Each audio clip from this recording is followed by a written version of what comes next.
Principios del siglo XX. Cultura, ciencia y arte.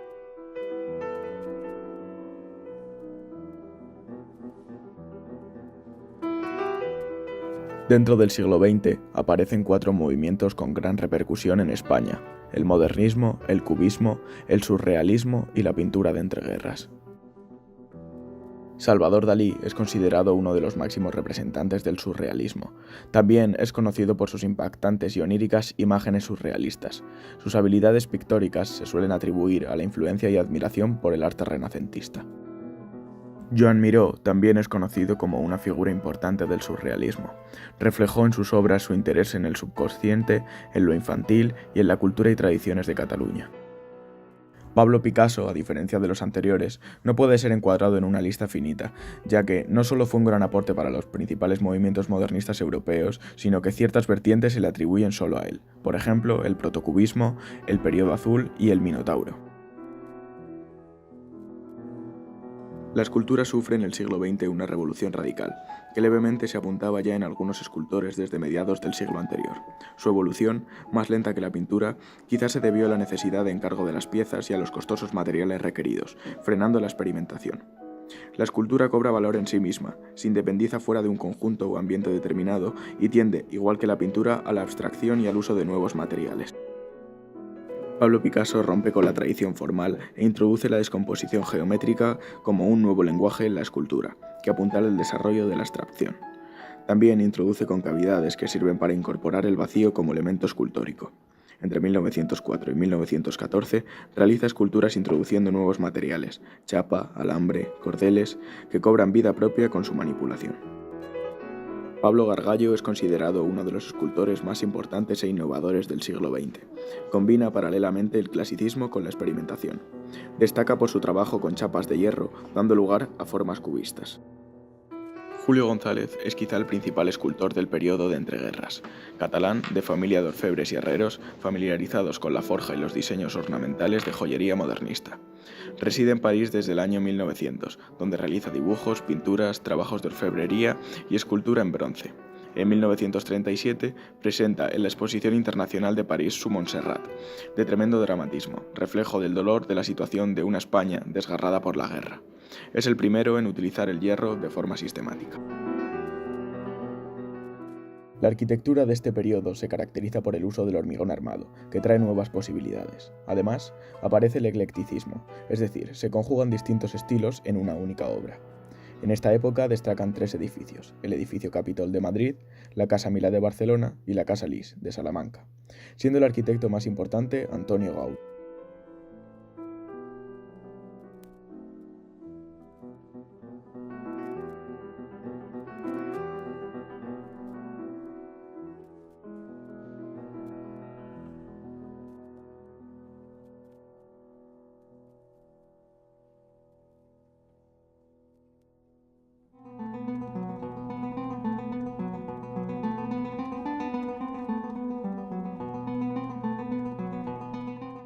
En el cine destaca la figura de Luis Buñuel. A continuación veremos 2 fragmentos de películas suyas. El primero pertenece a Un perro andaluz y contiene imágenes surrealistas, mientras que el segundo pertenece a Las Urdes, Tierra sin pan, una película rodada en 1932 que hace una crítica a la sociedad, poniendo de manifiesto el atraso rural de algunas zonas de España. Después hemos seleccionado un fragmento de 2 películas, Los últimos de Filipinas, de 1945, y 1898, Los últimos de Filipinas, de 2016. Ambas tratan el mismo tema, pero se diferencian en el enfoque que aportan.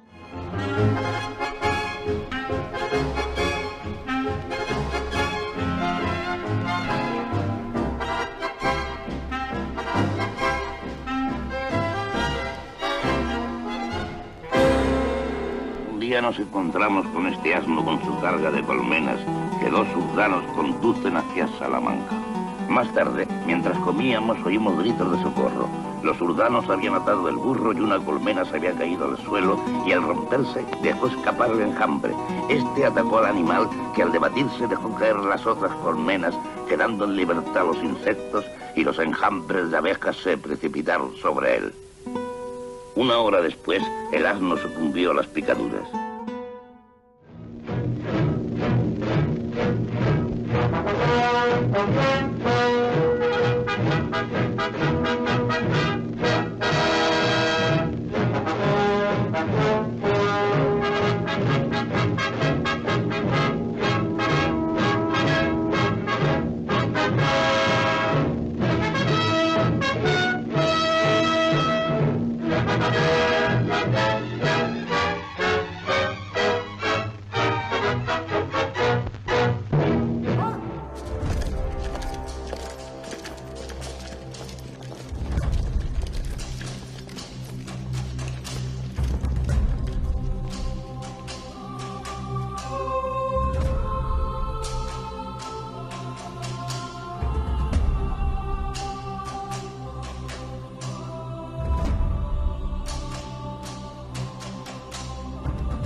Desde la caída de las últimas colonias, en la literatura se produce una gran renovación.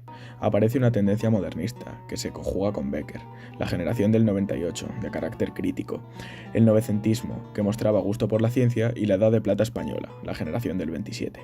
Por último, se empieza una etapa muy renovadora, la de las vanguardias. Yo sé hacer el canto del gallo, que es una cosa que casi todo el mundo sabe, pero estas otras cosas más sencillas del corral, por ejemplo, este despertar en la tarde calicinosa de todo el gallinero.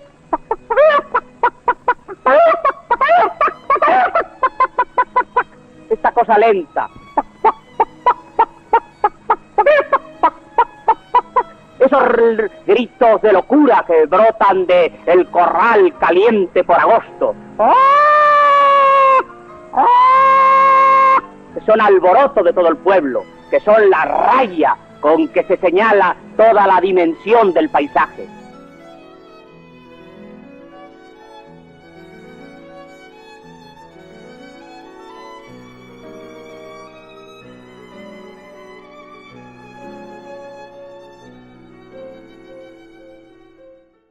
Fallece en Madrid de una trombosis cerebral el ilustre médico y escritor don Gregorio Marañón.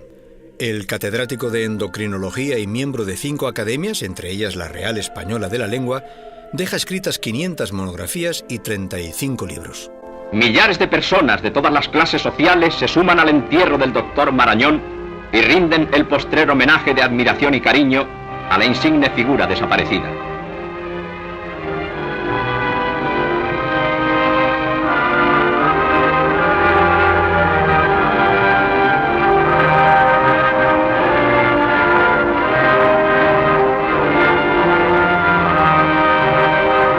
El hijo del finado don Gregorio Marañón Moya y el hermano don Javier figuran en la presidencia del duelo diversos ministros y otras autoridades.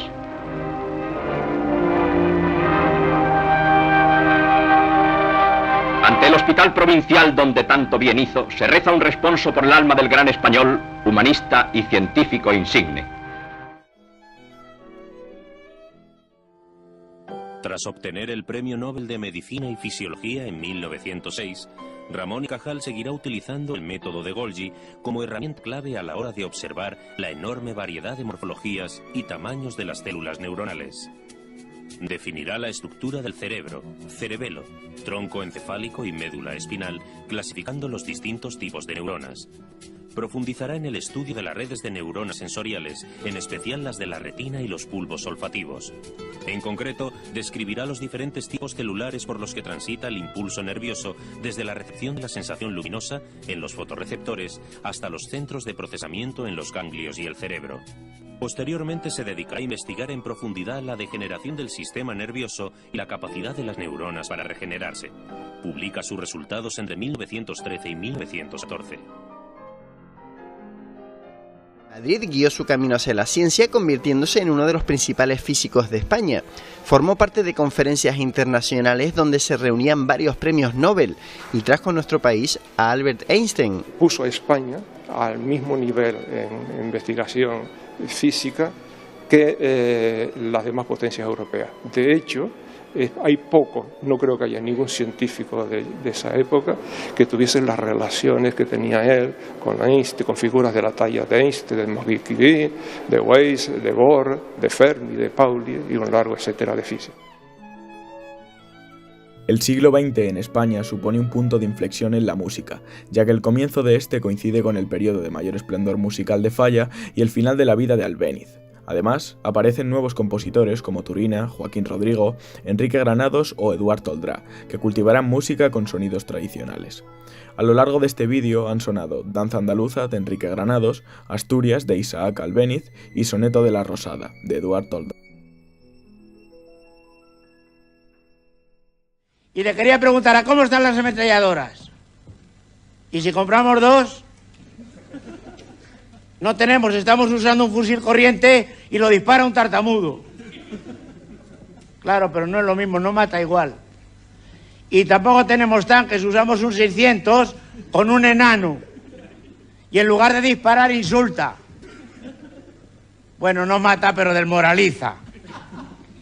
Y en aviación nos queda un paracaidista, pero valen solo para una vez, porque los estamos tirando sin nada, por ahorrar, al pelo. Y tampoco tenemos caballería, estamos enseñando a galopar a los más bestias. Van bien, dan coces ya y comen pienso.